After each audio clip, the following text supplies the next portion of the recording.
Let's draw a professional waveform in Visio. Create a new file and add a text to label your axis. Draw a line and format your axis. Adjust thickness and add arrows.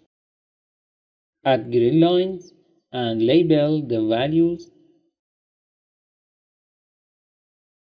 Add a multi-line, convert it to a curve and adjust the point.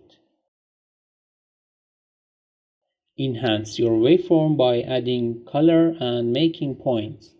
Label the points and finalize your waveform.